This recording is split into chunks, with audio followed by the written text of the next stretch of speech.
Hello guys, welcome to my YouTube channel. Today, as you can see, we will be talking about nitrogenous bases of DNA and RNA.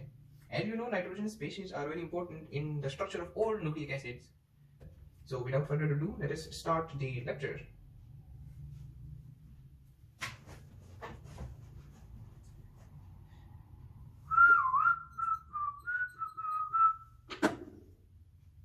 Now, as you guys may already know, there are two types of nitrogenous bases, pyrimidines and purines.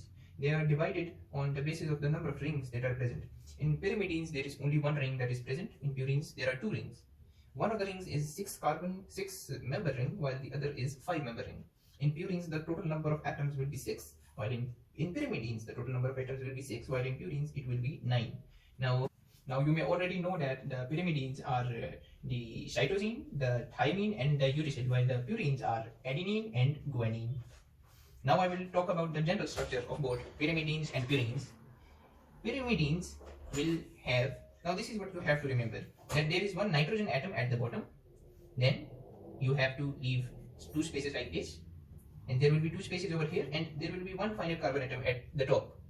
This place you have to remember, that's all you have to do to remember the structure of pyrimidines. Now at this place you have to place the nitrogen. Now at all other places will be the carbon atoms, so connect them all together, just like that. So easy, it's very simple. Now once you have drawn the ring, you have to go to the side that is opposite to these nitrogen atoms. It is this side, and you have to build double bond over here. So now that there is a double bond over here, you will skip one place, you will place double bond over here. Again, skip one place and put double bond over here. As you know, the valency of carbon atom is 4. So since this carbon atom has 1, 2, 3 bonds, it will have one hydrogen atom. Similarly for this, and for this. The nitrogen atom form 3 bonds, and it has valency of 3. So it will not have any hydrogen atom. So the structure of pyrimidines, I think, must be very clear by now. Let's move to the purines. Now, if you memorize the structure of pyrimidines, then you have no problem to memorize the structure of the purine. You see, you have to draw first same to same, and you leave 2 places, then 2 places again, and 1 over here. Actually, I must widen it because the diagram won't look good otherwise. So you see, this, we have to put nitrogen over here. So the nitrogen, and you have now the same structure as above. The thing about purines is that I told you it is two rings it has. The other ring will be present on the side opposite to the nitrogen atoms over here. Now you have to build a 5-membered ring. For that you have to have nitrogen atom over here, one nitrogen atom over here, and the carbon atom will be over here. Connect them, and there you go. You have already done complete structure. Now just place double bonds like last time. 1, 2, 3 over here. And in this ring, now this is, you have to remember, important point here, that you must place one double bond over here in the top place. This is just memorization. You have to remember this, that then double bond will be over here. So this nitrogen atom, it will have hydrogen atom attached to it. Now that's all for that general structure. Once you memorize general structure, then I will show you the trick for remembering everything else. But before we must learn another important thing, and that is how to label the numbering for these rings. And many students I've seen are confused about this. So I will make it very simple for you. You see, about the purines, first we'll talk about pyrimidines. About the pyrimidines, you have to start with this nitrogen atom. Okay? That's it. That's all you have to remember. In pyrimidines, you start with this atom, but purines, they have 2 rings. They will say, we will not have start from here. They will start from here. So once you know where you have to start, then it is all very easy, very easy. No problem for you at all in this regard will be there. You know that in chemistry you have to choose numbering in a direction which has functional group closest. So here you will number 1 to this nitrogen atom, number 2 to this carbon atom, and number 3 to this nitrogen atom. Because if you went to the other way, it would have given number 2, 3, 4, number 5 to this nitrogen atom. You do not have to do that. You have to give it smaller number. So easy. Number 3 to this nitrogen, 4 here, 5 here, and 6. And that is all for pyrimidine labeling. Now when we talk about purine, I told you, purine have 2 rings. So they will not follow from here, they will start here. Now you tell me, if you start from here, when will nitrogen atom come earlier? If you start in the anti-clockwise direction or clockwise? No, think about it. Tell me answer. Yes, I think you have already decided, student, it is very obvious that you have to start into the anti-clockwise direction. 1, 2 and 3, 4, 5 and then number 6. Now you must be wondering, which side do we start in this ring? Will it be from this nitrogen atom or this nitrogen atom? I mentioned before, you have to apply rules of organic chemistry. Tell me, would you want to bring double bond first or would you want to prefer double bond at the end? Double bond should be closer since both are nitrogen atom. So this will be number 8, number 7, this will be number 8 and this will be number 9. So you are done with the labeling, the numbering of the atoms. Now all that is left is to memorize the functional groups that are present in each of these 5 bases, which I will explain next. Okay, so let us continue now. As you know, there are 3 types of pyrimidines. They are, first talk about, let's say, cytosine. Then we talk about what? We talk about thymine or uracil. Very easy, these names you have to memorize, that's you have to memorize. You know that thymine is present in DNA, uracil present in RNA. That's general knowledge, you should know. Now about purines, we should have, first let us discuss adenine.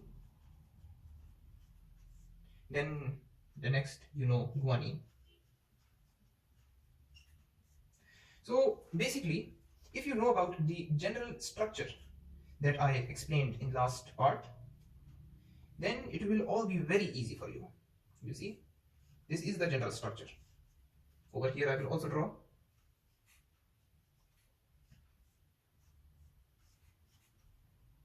And for the purines, you know, it is also easy.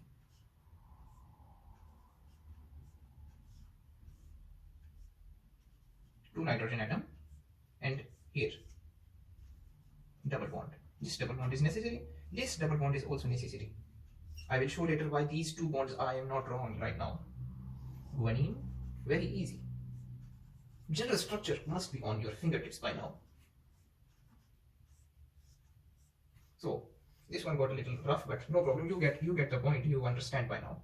So what you have to do now in this time, the most important thing for you is that you have to memorize that which group has which side groups, which type has which side groups with it. You know that you have to memorize that this carbon atom and this carbon atom, in every one of these 2 carbon atoms are the ones that will have the side group. There is only one exception, I will talk about it later. Now you have to make a mental image. This is the most important part. You have to know that there is this group, NH2 group, and there is this group double bond oxygen. And these are the most important. These are main groups that you have to memorize. Now I will tell you how I memorize it. You have to make up almost a story in your mind. Now what I think is, I like to think that A and C, these come first in the alphabet, right? They come first of all in the alphabet A, B, C, you know, you memorize this. So since A and C come first, both of them will have the NH3 group. And NH3 group they will wear proudly on top like a crown. Now this is the thing you will remember. They will wear it proudly on their head. Now what about the other 2 groups? You see, thymine and uracil, these are very haughty. Not hot, but these are proud, haughty. H-A-U-G-H-T-Y. They say no, we are special, we will not wear NH2. These 2 take pride in wearing NH2. These 2 say no. Especially this one. This one will not wear NH2. Guanine says, okay, if you say so, I will do it. Because you see, A, B, C, D, E, F, G, G comes next. So G says, okay, if you insist, I will wear, but not on top. So it wears NH2 over here. That is the thing you have to memorize, most important topic. You see, NH2, these 2 wears A, B, C, they wear on head. G wears, it says, okay, I will wear, but not on head. Now thymine and uracil, very stubborn, they come in last few alphabets, so we will not wear NH2 group. NH2 group bad, we already have enough nitrogen already. We don't like nitrogen, we want oxygen more. So all the places that are left, this one, you put oxygen there. But there is one catch. You will not put oxygen with adenine. Adenine, it is most humble being. It say no, I come first in alphabet. I don't need oxygen. No problem, I have NH2, I am happy. So that's it. That is all you need to remember. Easy. Your problem solved just like that. A is very humble, and thymine and uracil, they come in last in alphabet. They say no, we will not wear nitrogen. We will not wear ammonia group. They say no. They say, okay, oxygen good, we don't want ammonia. Guanine have double bond oxygen over here. Now, if you check it from your textbook, you will see that we have made exactly same structures. Just one thing is left. Okay, so student, I have bad news for you. I had completed the lecture, but when I stood up, I saw that camera battery had died. Now I am going to do lecture again, but I'm sorry I've dirtied the diagram. I'm very sorry, student. I'm very sorry for disappointing you. But okay, I remember where last video was end. Give me 1 minute.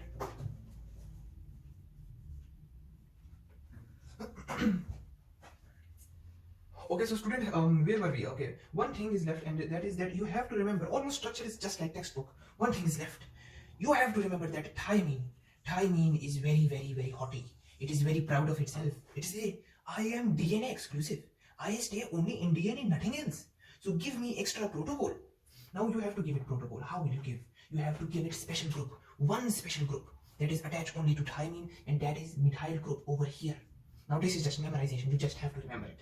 The thymine, it very, very protocol it required. So it take CH3 group. Oh, give me 1 minute, student. Okay. Yes, so thymine it requires extra group, and that group is methyl group on this. You will remember easy. This is easy. Nothing special. This is remember it. Now, okay. After that, only one thing is left. You see, I have already circled it just for your convenience. No, there was no problem. Only convenience I wanted of student. So I circled this. Yes, I circled these bonds. And like I said before, in the general, when I drew the general structure, these bonds are essential. They will be present in all bases. These double bonds. Now, when you think about it, there were more bonds in the general structures. There was one double bond over here and one double bond over here. And you will be confused. You will say, why not over here? I will draw them, but I will teach you how to remember when to draw and when to not draw. You see, this nitrogen atom is attached to this carbon atom. Everything, all the game is about the carbon atom, this carbon atom and this carbon atom. You see, in the general structure, there were no side groups, or every carbon atom had hydrogen group. But here, the carbon atom has oxygen group, it has ketone group, it is double bonded. You will notice this carbon atom has 4 bonds, meaning its valency is satisfied. So when valency is satisfied, it cannot form this double bond. That would be wrong. You see, over here as well, the carbon atom has 4 bonds. So it cannot form more bond. But when you look at adenine, this carbon atom, it is free. So it will form another bond, double bond with nitrogen. If you look here, this carbon atom is also free. I already drew the double bond. You see, this carbon atom, amino group has only 1 bond. So it had 1, 2 and 3 bonds. You can draw 4th bond. Easy, right? Now talk about this one. This here cytosine have NH2. Carbon atom has 1, 2, 3 bonds. It can form 4th bond. Yes. Here as well, adenine as well, 4th bond. Yes. But oh no, in thymine, you remember there is oxygen group. In guanine also oxygen group, double bond. So carbon cannot form 5 bonds. Carbon will only form 1 bond. So that's all you have to remember. And students, I think our topic is complete now. Complete the nitrogenous basis of the DNA and the RNA, the pyrimidines and the purines, the cytosine, the thymine, uracil, the DN, the adenine, the guanine. Totally completed, done. And I have worked very hard for you students. I've compiled notes after notes for this video. I would really appreciate if you could like the video, you could subscribe to the channel, you could share this video with all students who need guidance. So I think after watching this video, this small video, short video, you will not have any problem with these nitrogenous bases ever in your test or in any cats, MCAT, ECAT or any dogs you have in the future. So best of luck my students, and remember me in your prayers, and I will continue to make good quality video content for you if the response is good. I taught you about the labeling as well. I see I haven't I haven't numbered the atoms yet, but you remember I said the purines, the pyrimidines, they are single ring. They start from the bottom and they go to nearest nitrogen atom. Yes, 6 done. But the purines, they are haughty. They are proud of themselves. Oh, we have 2 rings. So what they do is they try to start from the top nitrogen atom. That is the wrong thing, but what can I say? They do that. So they start from this nitrogen atom. Which nitrogen atom is closest next? 2 and 3. This nitrogen atom. So 4 continue, 5, 6, 1 ring is complete. Now in next ring you wonder which carbon atom, which nitrogen atom, this one or this one. I told you, you tell me, think about it. Which will it be? This or this? Think about it. Yes, correct. Because there is double bond over here, you will start from here, 7, 8 and 9. So student, you have completed the study of the nitrogenous bases of the DNA and the RNA. Good of luck for your studies, and subscribe to the channel. Please like and share. Thank you.